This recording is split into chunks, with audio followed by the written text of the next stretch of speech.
Graeson McGaha blocked me because I called him out on some hypocrisy regarding raising children. Let's get into it. This week he posted an On This Day from last year talking about a bullying situation that his son was having at school.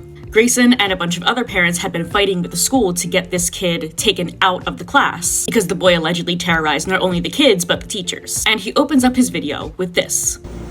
Trigger warning, if you're easily offended by common sense, this may not be the video for you. So he knows that being against bullying is common sense. No one wants kids to suffer, right? And later in the video, he says, these kids are no older than 8 years old. They shouldn't have to deal with this. School should be the safe place for them. They should be learning and having fun, not dealing with this crap every day. Keep all of that in mind when we watch the next clip, which Graeson praises as excellent parenting. You should have gotten in the car when I told you to. How many times did I tell you to get in the car? Go get in your seat right now. I tried to cover the boy's face as much as possible, but he's no more than 5, maybe 6 years old. Younger than Graeson's son and his classmates, whom Graeson says should not have to deal with bullying. Graeson opens the video about this little boy with, now this is what real gentle parenting looks like. No hitting, just drama. So he acknowledges that this is on some level trauma. You know what else is traumatizing?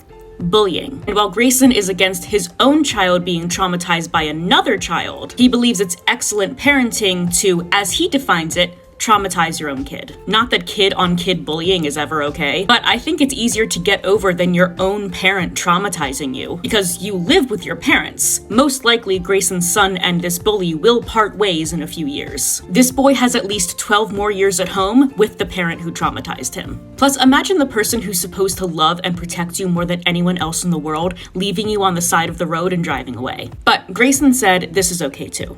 But the feeling of being left or abandoned is emotionally scarring. Yep.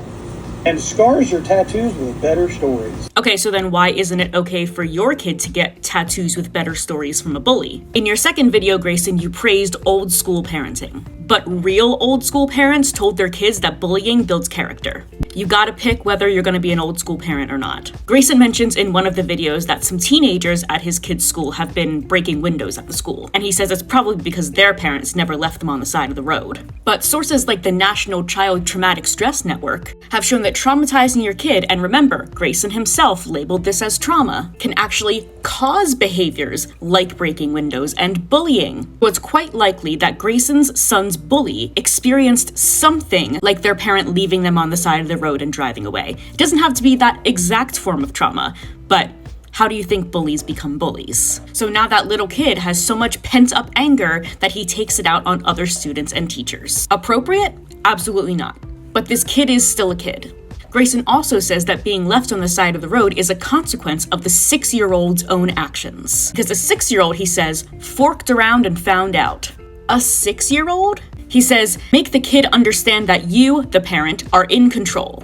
But if the parent were actually in control, they wouldn't have had this problem to begin with, right? And don't get me wrong, I understand that no matter how well you raise your kid, especially little kids are still going to have tantrums, they'll refuse to follow directions, etc. because they're kids. They're having big emotions that they don't know how to handle yet. And that's okay. But this little boy's mom saw him having a big emotion, and what she taught him is, when you get upset, I'm going to abandon you. So yes, it's very possible that from now on, that little boy will get in the car when his mom says it's time to leave. But it's not because this 6-year-old has decided to be more responsible.